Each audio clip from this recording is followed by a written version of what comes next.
Mga kapatid, isa pang uri ng natural na pataba ang ating ibabahagi sa inyo. Ito ay ang paggawa ng camp juice. Ito ay maaari nating gamitin sa mga tanim natin na namumunga kagaya ng kamatis at sili. Tuloy-tuloy lamang tayo sa pagbibigay ng mga ideya at mga mumunting kaalaman na magagamit natin sa home gardening.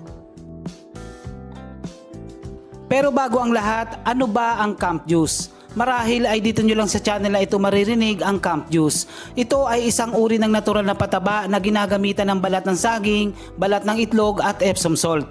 At upang mas maunawaan pa natin, alamin muna natin kung ano ba ang meron sa tatlong ito. Nabanggit na natin sa mga naunang video ang tungkol sa macro at micronutrients na kailangan ng halaman para mabuhay. Kapag sinabing macronutrients, ito ay lubhang kailangan ng halaman, at kapag sinabi naman na micronutrients, ito ay mga nutrisyon na kailangan ng halaman sa mababang dami. Ano-ano ba ang mga macronutrients? Ito ay ang nitrogen, potassium at phosphorus. Bukod dito ay may tinatawag din na secondary nutrients. Ito naman ay ang calcium, magnesium at sulfur. At kapag sinabi naman na micronutrients, ito ay ang boron, chlorine, copper, iron, manganese, molybdenum at zinc. Ngayon ay balikan natin ang balat ng saging, balat ng itlog at Epsom salt at ano-ano ba ang mga nutrisyon ng mga ito upang maging batayan natin sa paggamit nito sa ating mga halaman. Ang balat ng saging ay mayaman sa potassium at phosphorus, at kagaya ng nabanggit natin na ang dalawang ito ay mga macronutrients. Ang potassium ay nakakatulong sa halaman sa pagbuo ng mga bulaklak at bunga. Isang katangian din ng potassium ay nakakatulong na malabanan ang iba't ibang uri ng sakit na maaaring dumapo sa ating mga halaman. Ang phosphorus naman ay nakakatulong upang maging malusog ang mga ugat at nakakatulong muli sa magandang proseso ng pamumulaklak at pagbunga. Bukod dito, ang balat ng saging ay nagtataglay din ng mga micronutrients kagaya ng calcium, manganese, magnesium at sulfur. Ayan ha, balat ng saging pa lang yan, pero sangkaterba na ang mga nutrisyon na maibibigay natin sa mga halaman. Ano naman ang mga nutrients na nasa balat ng itlog? Ang balat ng itlog ay halos binubuo ng calcium at protein, at ang natitirang bahagi naman ay magnesium. Ang calcium ay bahagi ng secondary nutrients na nakakatulong sa halaman upang magkaroon ng mas matibay na katawan at sanga. Nakakatulong ang calcium upang mapatibay ang kapit ng mga bulaklak at upang maiwasan ang paglalagas. Nakakatulong din ito upang maiwasan ang pagkulubot ng mga dahon. Ang Epsom salt naman ay isang uri ng mineral na namimina sa ating paligid. Ito ay magnesium sulfate o kombinasyon ng magnesium at sulfur, at ang dalawang ito ay bahagi ng secondary nutrients na nabanggit natin. Ang magnesium ay nakakatulong sa halaman upang magkaroon ng mga berdeng dahon at nakakatulong sa pagbuo ng chlorophyll na siyang sumasagap sa sikat ng araw upang makagawa ang halaman ng sarili niyang pagkain.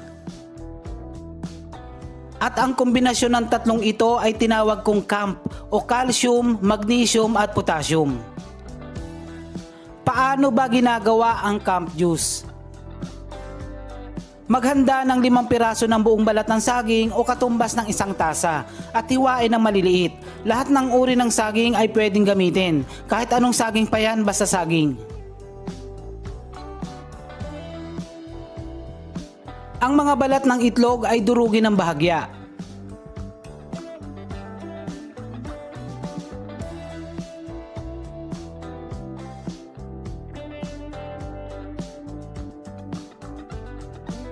Ilagay sa blender ang mga balat ng saging. Kung wala kayong blender ay pwede namang durugin ang mga sangkap.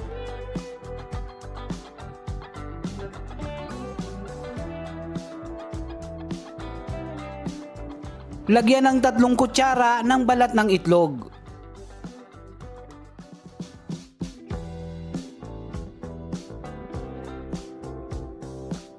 At dagdagan ng 1 kutsara ng Epsom salt. Pagkatapos ay lagyan ng katamtamang dami ng tubig para lang mas madali ang pagblender.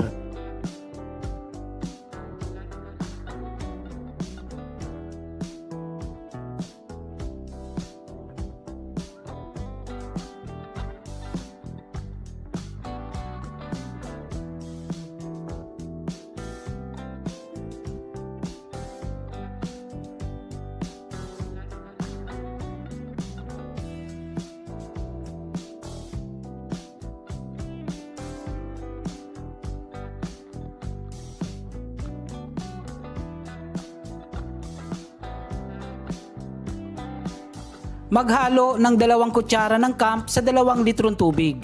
Ito ay maaari ng ipandilig sa lahat ng uri ng halaman, lalong-lalo na sa mga gulay na namumunga.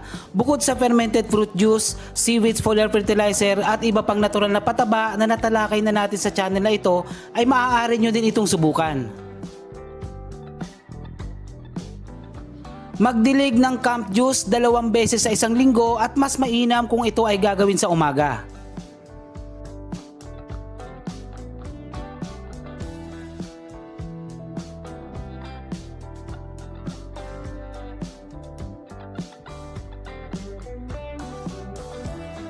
Kung kayo ay may mga tanim na sili o kamatis sa container, subukan nyo ang camp juice. Ito ay magpapaganda sa kalidad ng pamumulaklak at upang magkaroon ng mas maraming bunga. Ito ay maaaring isabay sa iba pang organic concoction kagaya ng fermented plant juice, fermented fruit juice, fish amino acids o kaya naman ay sa seaweeds foliar fertilizer.